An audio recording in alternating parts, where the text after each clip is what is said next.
자, 9월 15일 두 번째 시간입니다. 우리가 오늘 1교시 빠르게 외교를 다 정리를 했고요. 어떻게 보면 중앙군 지방군과 관련해서 선생님이 좀 더 자세히 설명을 한 것 같습니다. 여러분들이 꼭 이해하시기를 바라고, 사실 오늘 수업의 하이라이트는 여기에요. 요거 토지제도, 요거를 여러분들이 잘 이해하면 오늘 오늘 잘했다, 공부 아주 맛있게 잘 먹었다, 이렇게 생각할 수 있는 거야, 여러분들. 그래서 이 부분을 한번 잘 이해해 봅시다.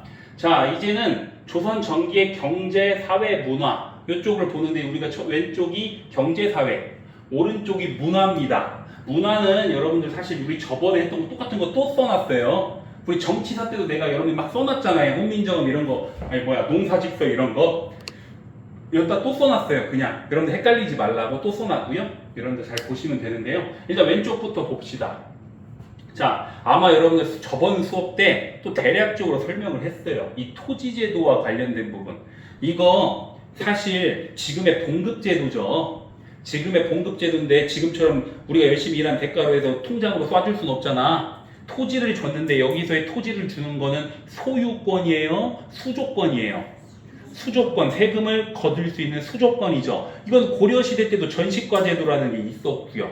그리고 당연히 과정법이라고 하는 이러한 제도를 통해서 조선의 관리들이 토지를 받습니다. 여기에 토지는 수조권입니다. 자, 그런데 과정법, 조선이 만들어지기 직전 1년 전에 1391년에 만들죠. 어떻게 보면 신진사대부들이 토지를 갖고 기존에 가지고 있던, 어떻게 보면 권문세족들 토지 빼앗으려고 한 거예요. 그런데 이 과정법이 시행이 되고, 이 과정법이 조선시대까지 쭉 유지가 되는데요. 이 과정법은요, 보세요. 여기 특징선이 써놨습니다. 전직, 현직 모두 줬습니다. 현직은 지금 관리잖아. 지금 관리. 그런데 전직은 뭐야? 퇴직한 사람이잖아. 퇴직한 사람까지도 줬어요. 그리고 여기 보면 저번 시간에 한번 설명했을 겁니다. 수신전, 휴량전, 이거 이해만 하시면 되는데, 이게 뭐냐면요, 만약에 이제 죽으면 내가 원래 관리였어. 그런데 이제 사실상 전직이니까 내가 퇴직하고도 그 토지를 가지고 있다. 내가 이제 죽었어. 그러면 그 토지를 반납해야 되잖아. 그런데 내 아들들, 내 자식들이 먹고 살 게 없어요. 내 와이프가 먹고 살 게 없어요. 이러한 명목, 즉 수신전이니 휴량전이니 이런 명목으로 반납을 안 했습니다. 반납 안 하고 그 가문이 계속 가져갔어. 그래서 여기다가 내가 뭐라고 써놨어? 영대점유. 그냥 계속해서 점유하고 있었던 거야.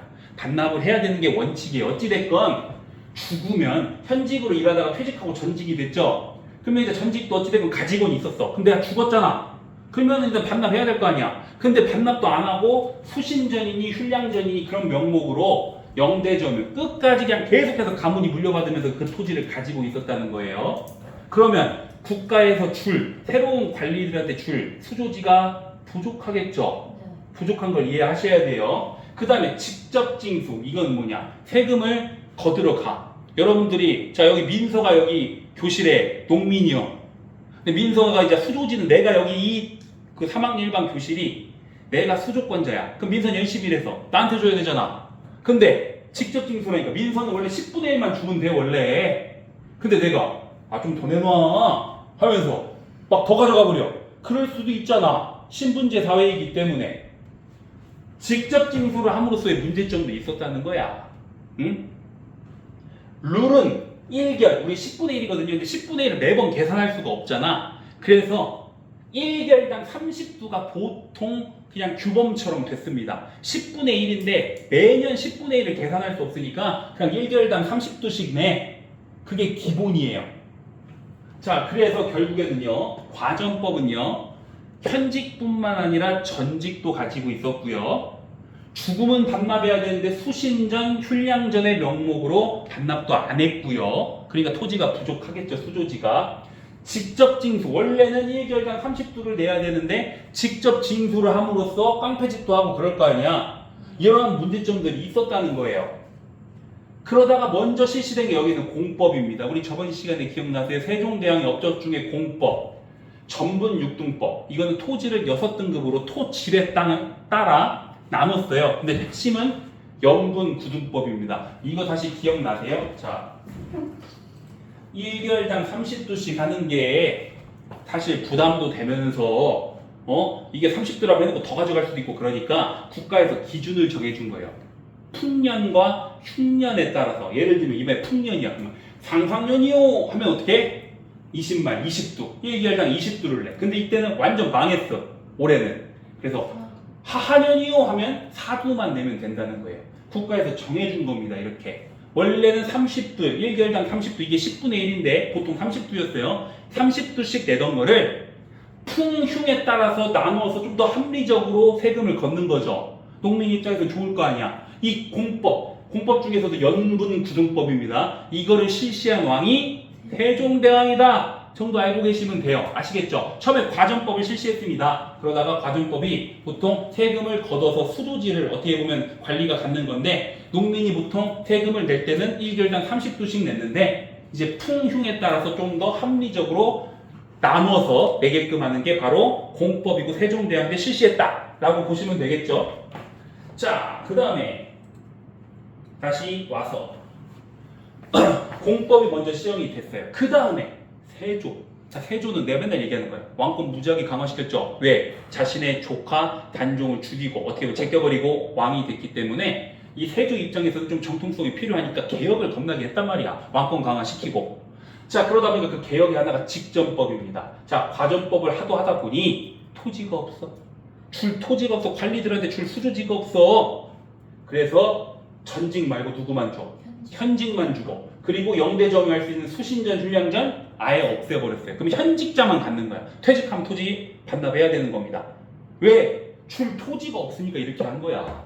세조가. 줄 토지가 없으니까. 아시겠죠? 줄 토지가 없으니까 이렇게 한 거예요. 그래서 직전법을 통해서 이러한 문제를 어느 정도 해결을 한 거고요. 근데 마지막, 자, 과전법에 직접징수 있었죠? 이건 이때도 그냥 갔던 거야. 직접징수. 그러다 보니까 이제 전직이거나 나중에 영대점유를 못하니까 현직일 때 무지하게 뜯어야지 하고는 이때 원래는 이제 어떻게 보면은 20도를 내건 4도를 내건 공법에 맞춰서 내야 되는데 이제 와갖고 야 200도네 하면서 막 괴롭히는 거야. 그러니까 어떻게 직접 징수를 못하게 막은 게 성종 때 관수관급제입니다. 농민이 세금을 낼 때 어떻게 그 관리한테 수조지 그 관리한테 직접 주는 게 아니고 관청에 내면은 관청에서 관리한테 주는 거니까 훨씬 더 부작용이 없겠죠.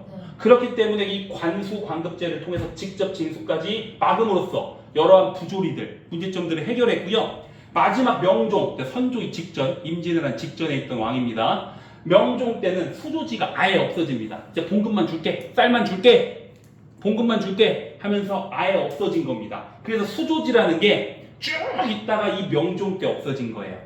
아시겠죠, 여러분들? 그럼 여기 키워드를 보면요. 과정법을 하다가 먼저 1개월당 30도 10분의 1 룰을 좀 더 합리적으로 바꾼 게 세종대왕 때 공법입니다. 그러다가 세조 때 줄 토지가 없으니까 현직자랑 수신전, 휴양전 없앤 거. 현직자만 주고 수신전, 휴양전은 없앤 거. 직전법이고요. 마지막 남은 직접 징수 때문에 농민들이 피해를 보니까 성종 때는 관수, 관급제를 통해서 직접 징수를 못하도록 막은 겁니다. 그러다가 수조지가 나중에 없어지고 녹봉을 주는 걸로 변하게 되었다는 거. 이해되시나요? 사실 오늘 이게 핵심이에요. 이것만 이해하고 있으면 됩니다. 요것만 이해하고 있으면 여기 나머지 이제 암기 부분이 더 크기 때문에 요 부분을 이해하셔야 돼. 오케이? 그 다음에 두 번째 사회와 관련된 거. 자, 조선은 신분제 사회예요? 신분제 사회가 아니에요. 신분제 사회잖아. 성리학이라는 것 자체가 분수에 맞게 살자 해가지고 여러분들 이일 분수론이라 그래서 아주 그냥 신분제를 진하게 좋아하는 겁니다. 오케이?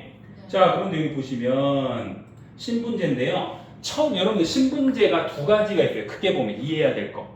양천제랑 관상제인데요. 처음에 경국대전상에는 조선 신분제 딱 두 개밖에 없었습니다. 양인과 천인. 양인에는 양반도 양인이고요. 농민도 양인이고요. 중인도 양인이야. 양인과 천민, 노비죠. 이 양천제가 경국대전에는 딱 명확하게 써 있어. 그런데 조선 중기로 갈수록 점점 신분이 뚜렷해져. 그래서 이 4등급 제도로 나눠지거든요. 그걸 우리가 반상제라 그래. 그래서 조선 전기에는 양천제다가 중기 이후부터는 반상제로 바뀌어요. 자, 경국대전상에는 무조건 양천제입니다. 그런데 실제는 반상제로 바뀌는데, 자, 반상제, 양인이, 양반, 애매한 중인, 그 다음에 우리 같은 평범한 농민, 상민이라고 하죠. 그 다음에 노비. 이렇게 해서 4등급 제도로 만든 게 바로 반상제고요. 그래서 양천제였다가 선생님 화살표 보면 반상제로 돼 있다. 이해되시죠? 자, 그런데 이거 다시 돌아와서 여기 보면요, 양반은 여러분들 문무 양반이에요. 뭐 관리들이 대부분이겠죠? 관리 출신이거나 관리들. 근데 여기 보면 중인 하고 밑에 서얼, 기술관 써놨죠. 이 중인은 애매해. 첫 번째 서얼은 뭐야? 아빠는 양반인데 엄마가 평민은 서자. 아빠가 양반인데 엄마가 노비면 얼자. 이들이 서얼이야. 되게 애매하죠? 얘들 신분 어떻게 해야 돼? 애매하죠? 그렇기 때문에 중인 신분으로 서울도 포함됐고요. 그 밖에 기술관. 여러분 우리 과거 시험 볼 때 문과, 무과, 잡과잖아. 보통 잡과에, 지금은 잡과가 짱이야. 기술직이 짱이잖아. 근데 당시에는 잡과라고 해서 좀 무시했단 말이야. 그래서 이 중인 계층들이 기술관들, 허준 이런 애들, 응? 기술관들, 중인 신분이었단 말이야. 오케이? 그 다음에 우리 같은 평범한 상민. 근데 위에다가 내가 뭐라고 써냐면요. 신, 량, 역천이라고 써놨거든요. 그게 뭐냐면요. 우리 같은 평범한 상민들, 농민들, 대부분 직업이 농민이겠죠. 세금 내는 농민들이죠. 그런데 신분은 평민인데, 양인인데 하는 일이 천한 사람들을 신량역천이라고 합니다. 그러니까 얘네들은 신분상은 상민, 그러니까 양인이거든요. 그런데 하는 일이 좀 천한 사람들이 있어요. 예를 들면요, 동숙군, 그 위 불 지프로 올라가야 될 거 아니야. 노군, 배 막 끌어야 될 거 아니야. 이런 거 겁나 힘들잖아. 그래서 봉숙군이나 노군 같은 사람들이 신분은 양인인데 하는 일이 좀 천하다 해가지고 신량역천이라 불리기도 했습니다. 그 다음에 노비 보면 천민은 노비인데 우리 백정도 배웠죠. 내가 이거 백정. 지금은 정육점 사장님 좋아. 근데 당시에는 도축한다는 의미에서 좀 동물을 죽인다는, 살이 어떻게 보면 동물을 죽인다라는 의미에서 좀 천하게 신분 받았잖아요. 근데 우리 저번 시간에 배운 거 아세요? 고려 시대는 정호와 백정호에서 백정호가 일반 농민이기 때문에 백정이 절대 천민이 아니었어요. 고려 시대 때 백정은. 근데 조선 시대 때 백정은 천민입니다. 오케이? 천민이에요. 천민. 그래서 원래는 양천제였는데 시간이 갈수록 4등급 양반, 중인, 상민, 노비로 가는 반상제가 됐고, 중인 중엔 서얼, 기술관 등 기술관 등 애매한 친구들이 있었고, 상민 중에서는 신분은 상민이 양인인데 하는 일이 천한 신량 역천 등이 있었고, 그 다음에 천민 중엔 백정, 고려 시대와 비교했을 때 이들은 천민이었다. 오케이? 여기까지 정리하면 사회, 경제 사회는 끝났습니다. 그 다음에 나올 게 이제 문화야. 아이고, 또 여러분들 이거 다 언제 외울까 이런 생각 들죠? 여러분들 주관식이에요, 객관식이에요? 객관식이면 눈으로 익혀도 됩니다. 그리고 저번 시간에 정치사 때 우리가 써놨던 거 그대로 내가 다시 써놨어요. 다시 써왔어요. 그래서 문화와 관련돼서는요, 첫 번째, 태종 혼일강리 역대국도 지도. 태종 이방원 때 세계지도가 그려지는데 이거 여러분들 수업 때 봤을 거예요. 이거 그리고 선생님 교재에도 가끔 이 사진이 있습니다. 자, 이거 보시면은 한반도가 조선이 여기 있는데 중국을 짱 크게 그리고 여기 아라비아, 아프리카, 유럽 다 있긴 해.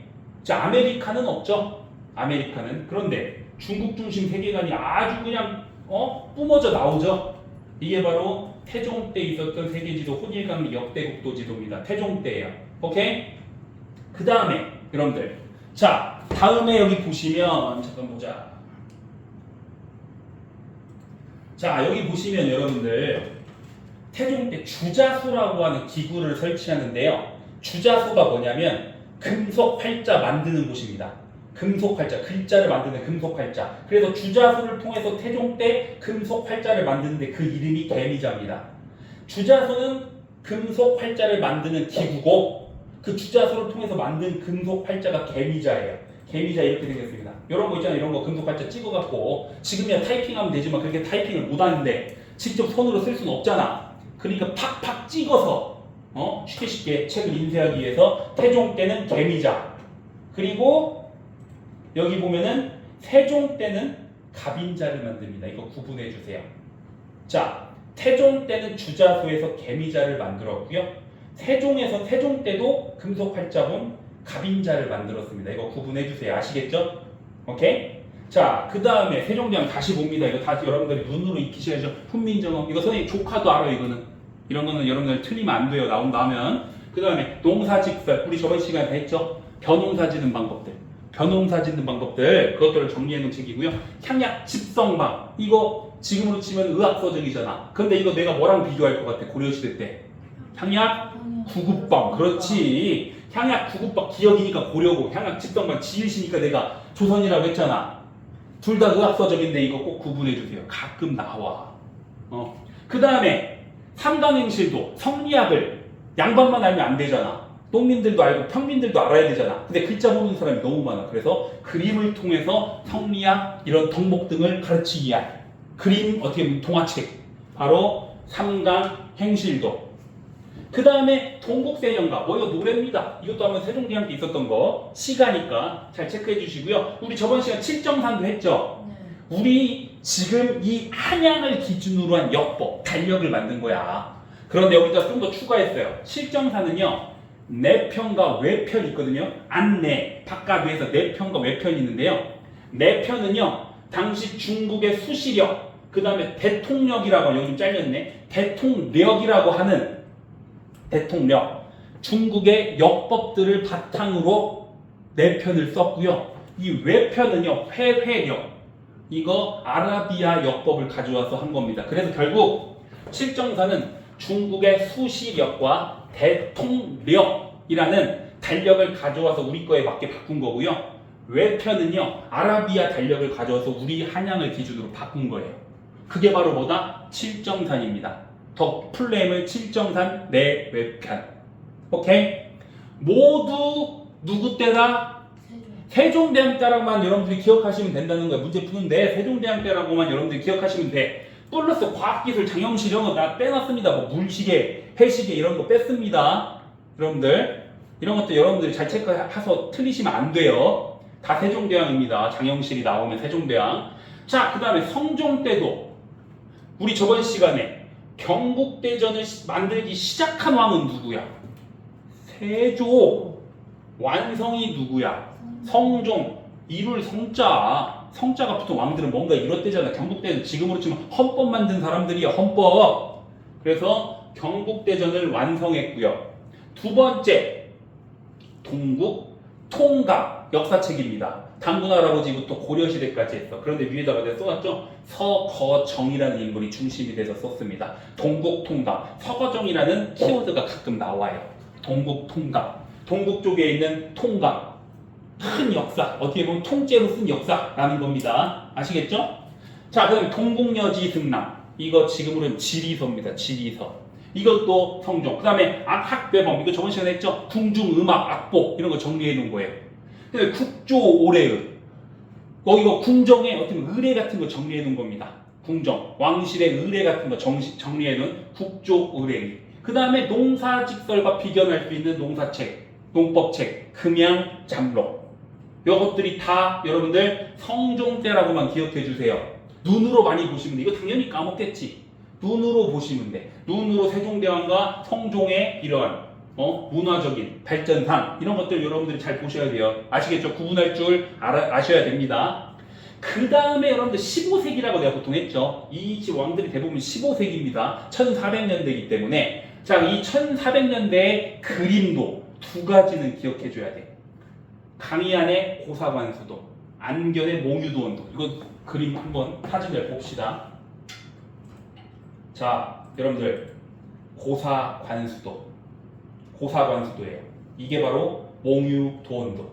자, 고사관수도부터 한번 봅시다. 자, 고사관수도 보면요, 강희안이 이 그림을 그렸어요. 여기 보면 어떤 선비가 딱 뭔가 느낌이 뭔가 이 자연과 함께 뭔가 이 자연 속에 있는 선비의 그런 유유자적하는 삶 이런 것들이 좀 반영되어 있는 것 같죠.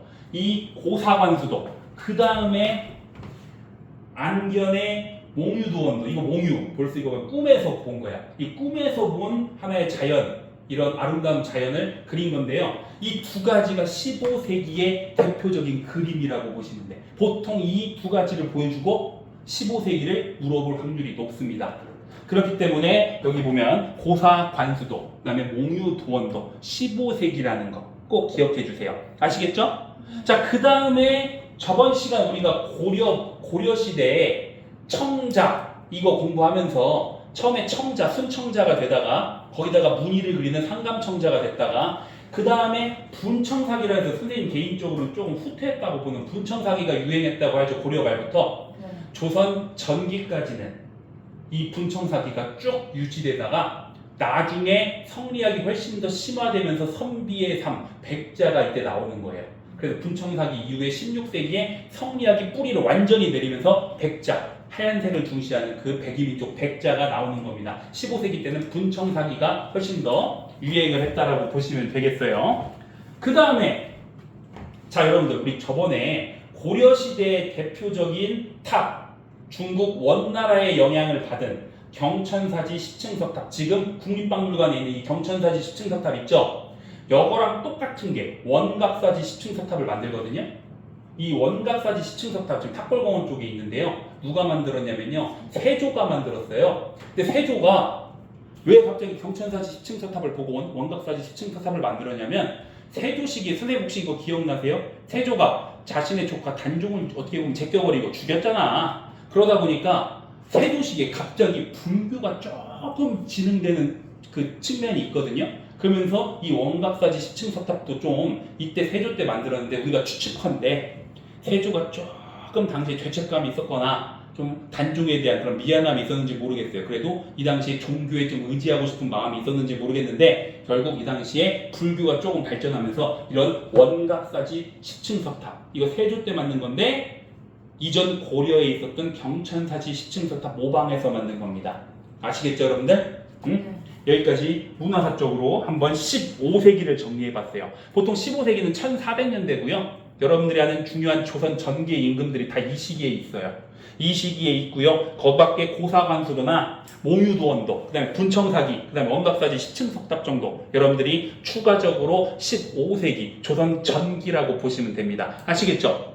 그 밑으로 가세요. 이제 조선 후기입니다. 자 여러분들, 조선 전기까지는요 사실 성리학이 완전히 뿌리내리진 않았어요. 성리학이 완전히, 왜냐하면 정도전 이후에 성리학이 자리를 매기면 하지만 아직 연구가 막 기본적으로 엄청나게 깊게 된 건 아니에요. 그래서 조선 전기까지는요 사실 민족주의적인 성격이 강합니다. 민족주의적인 성리학이 아직 완전히 우리 사상을 장악하고 있던 시기가 아니에요. 그래서 이 장영실의 과학기술 발전 이런 것도 어떻게 보면 민족을 발전시키고 민족적인 성격이 되게 강하단 말이에요. 16세기는요 완전히 성리학이 뿌리 내립니다. 그 대표적인 인물 여러분들이 잘 아는 퇴계 이황과 율곡 이익이에요. 이 성리학이 뿌리를 내렸다는 건요 좋은 측면도 있지만 안 좋은 측면은 어떻게 보면 이제 중국 명나라와의 그런 사대 관계가 더욱더 끈끈해지고 군신 관계 이런 거 끈끈해지고 이런 것들이 성리학이라는 게 완전히 자리매김하면서 과학기술 발전도 이 중기 이후부터는 없어요. 민족적으로 뭔가 발전시키고자 이런 것보다는 사상적으로 연구를 많이 합니다. 여러분 여기 보면 좀 이따 설명해 드릴게요. 이게 이원론. 이러한 사상들이 뭘까? 성리학이 대체 뭐지? 이러한 사상적인 연구가 더 심화되고 성리학이 뿌리 내리는 그 시기가 바로 16세기예요. 그래서 여러분들이 큰 틀에서 봤을 때 뭐 과학기술도 발전하고 이런 것들을 봤을 때 15세기는 아직 성리학이 완전히 뿌리 내리지 않고 민족적인 성격이 아직은 있었다. 그런데 16세기부터 성리학이 완전히 뿌리 내리면서 이런 사상적인 측면들이 자리를 잡으면서 우리가 아는 기존의 조선이라는 그 이미지가 이때 구축이 된다라고 보시면 됩니다. 자 그러면 성리학의 대표적인 인물 있죠. 퇴계 이황과 율곡 이익, 이들이 어떻게 보면 조선 성리학을 자리매김하게 만든 사람이에요. 중국 주자가 만든 성리학을 다시 조선에 맞게 잘 정비한 사람이야. 조선 성리학을 구축한 사람이라고 보시면 돼. 자 그런데 여기 보면 이기이원론이라는 게 있어요. 이거 중국 주자가 이기이원론이라는 이론을 만드는데, 자 이거 완전히 외우려고 하지 마요. 이기이원론 이거 진짜로 깊이 있게 공부하려면 여러분 저기 어디 소수서원 이런 데 들어가가지고 거기 훈장님한테 배워야 돼. 이거 평생 율곡 이랑 퇴계 이황이 연구한 거를 여기서 잠깐 5분 공부한다고 우리가 어떻게 알아? 다만 우리는 시험 문제 풀 수 있을 정도의 그런 지식을 같이 한번 살펴봅시다. 아시겠죠? 자, 이 기이원론이 뭐냐면요. 우리가 크게 보면 자, 이 어떻게 보면 만물에 크게 이거 뭐예요? 이와 기가 있대. 이 현상에는 이와 기가 있는데 이는 뭐냐면요. 불변한 법칙. 뭐 어떤 상황에서도 변하지 않는 불변한 법칙이 이, 뭘 리라고도 합니다. 이게 바로 불변한 법칙이야. 이 기는 뭐냐? 아이고 잠깐만. 아니 다 지워야겠네. 그냥 기는 뭐냐면요. 기는 가변적인 거. 아이고. 가변적이라는 게 뭐예요? 변한다는 거죠. 만물에는 변하지 않는 불변한 법칙 이와 변하는 기가 있대. 그 두 개가 구분되어 있는 게 이원론이에요. 이 세상에는 이와 기가 있다는 거예요. 구분되어 있다는 거야. 오케이? 이원론. 그래서 여기다가 리, 불변한 법칙, 기, 가변적. 이해되시죠? 자, 이해되시죠? 그런데 이거를 바탕으로 이기이원론을 조선에 맞게 만든 사람이 이왕과 이이라고 보시면 돼요. 자, 이왕은요 성악 십도라고 하는 하나의 책을 씁니다. 성악 십도. 근데 이이는 뭐야? 성악 집요. 이거 둘이 구분해줘야 돼. 성악 십도와 성악 집요. 지금 이 이왕과 이이는요 성리학, 왕도 성리학을 열심히 공부해서 성악군주가 돼야 국가를 아름답게 잘 운영할 수 있다고 하기 때문에 왕들도 공부하길 바랬어요. 성악군주, 즉 성리학을 잘 알고 있는 그런 왕이 돼야 국가를 잘 통치할 수 있을 거라고 믿었기 때문에 성리학 공부를 하길 바랬어. 그런데 이황은요 약간 수동적입니다. 왕이 스스로 공부하길 바랬어요. 그런데 이이는요 신하가 알려줘서라도 잘 공부를 시키라고. 그렇게 어떻게 보면은 신하가 직접적으로 왕이 성리학을 잘 모르면 직접 가서라도 알려줘야 된다라고 하는 실천적인 부분이 좀 들어가 있습니다. 왜 그러냐면요. 자, 이왕은요 이랑 기 중에 불변한 법칙 이를 중시했거든요. 당연히 불변한 게 아름다운 거고 이거는 변하지 않는 거니까 이걸 중시했는데 이는요 리도 중시했지만 가변적 변할 수 있는 기를 중시했어요. 그럼 변한다는 건 뭐야? 노력하면 잘 될 수 있다라고 해석될 수 있죠. 그러다 보니까 여기 보세요. 현실 개혁적인 측면에서도 우리는 열심히 뭔가 변할 수 있는 기에 집중해서 뭔가 열심히 노력하면 그만큼 국가가 발전할 수 있는 거 아니야. 개혁을 할 수 있는 거 아니야. 그러다 보니까 현실 개혁적인 측면에서도 꺼졌네. 자, 현실 개혁적인 측면에서도 이러한 뭔가 기를 중시했기 때문에 추구했고요. 왕도 직접 알려줘서 가가지고 변화시킬 수 있는 거 아니야. 그렇기 때문에 이인은 리도 중시했지만 가변적인 기도 중시했기 때문에 변할 수 있는 거를 추구했고, 그래서 국가가 현실 개혁을 통해서 변화하길 추구했고, 왕도 직접적으로 찾아가서 우리가 변화시키자라고 주장을 한 거야. 오케이? 그런데 이황은 스스로 뭔가 왕이 터득하고 공부할 수 있도록 하는, 그래서 그것들을 정리한 게 이황은 성악 십도, 이는 성악 집요. 그리고 여기 뭐 일본 성리학의 발전에 영향을 끼쳤다는 게 뭐냐면요, 임진왜란 때 우리나라 도자기공 무지하게 끌려가가지고 일본이 당시에 도자기업이 발달하거든요. 우리나라 성리학자들 무지하게 끌려가요. 근데 이황의 제자들이 많이 끌려갔습니다. 그래서 일본 성리학에도 영향을 끼친 거예요. 이거 이해되시나요? 네.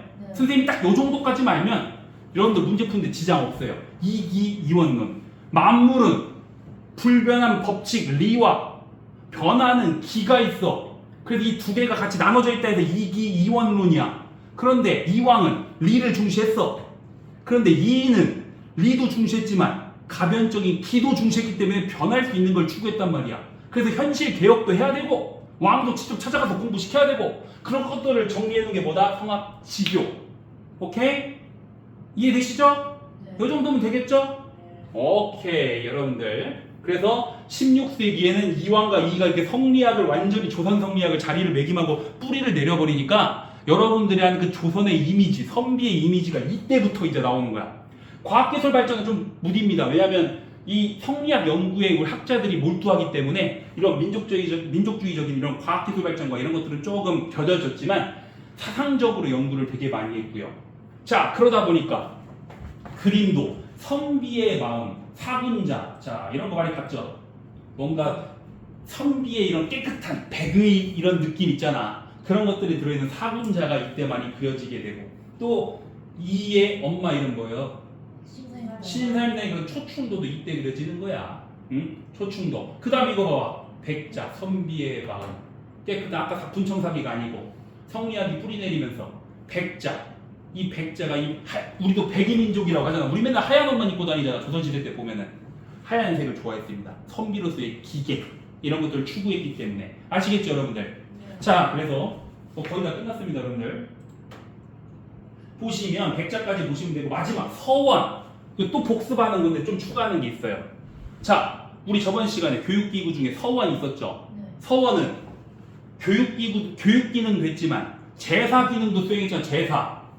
유명한 선인들, 어떻게 보면 유명한 성리학자, 유교학자들 모시는 제사 기능도 수행했단 말이야. 근데 우리나라의 최초의 서원이 주세붕이라는 인물이 백운동 서원을 만들거든요.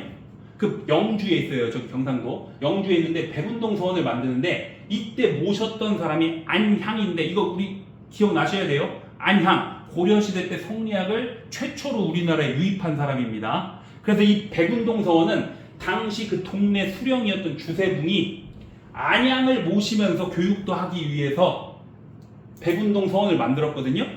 그런데 이 백운동 서원이 어떻게 보면 최초의 서원이면서 되게 상징성이 있잖아. 그러니까 당시의 왕이, 선조가 어떻게 했냐, 사액, 현판을 직접 써줘요. 현판. 왕이 직접 현판을 써줍니다. 그러면 이 서원 입장에서는 영광이야, 영광이 아니야? 영광이죠. 그래서 이게 왕한테 현판을 받았다 해서 사액이라 그러거든요. 그게. 그래서 이때 이름이 바뀝니다. 그 유명한 소수서원으로 바뀝니다. 백운동 서원이 소수서원 된 거예요. 왜? 사액을 받았기 때문에. 이거 퇴계 이왕이 추천해요. 백운동 서원 이거 사액 주셔야 됩니다 해가지고 현판 써주면서 결국 소수서원이 돼서 이제 국가에서 관리하는 서원이 된 겁니다. 국가에서 관리하는 서원. 오케이? 네. 근데 여기서 또 연결시키면 서원은 교육기능과 제사기능이 있고, 향약과 함께 사립파의 어떻게 보면 기반이었고, 그래서 우리 사화가 당했지만 네 번의 사화를 당했지만 어때?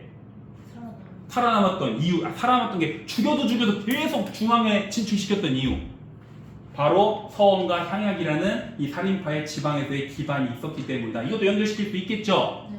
자, 그래서 오늘 경제사회 문화 내가 요약할 수 있는 만큼 다 요약해가지고 한번 설명을 해봤어요. 특히 중요한 거 이 토지제도 이해하셔야 되고요. 토지제도. 그 다음에 좀 더 하면 이 성리학적. 성리학 문제가 나온다면 깊게 절대 안 놉니다. 성악 10도 해가지고 이왕 물어보거나 성악 지교해서 이 물어보거나 그래요. 그리고 문제 풀다가 좀 더 추가되는 부분이 있으면 여기다 여러분들이 나중에 추가하시면 됩니다. 아시겠죠? 오케이? 자, 그럼 문제를 한번 풀어보도록 합시다. 문제.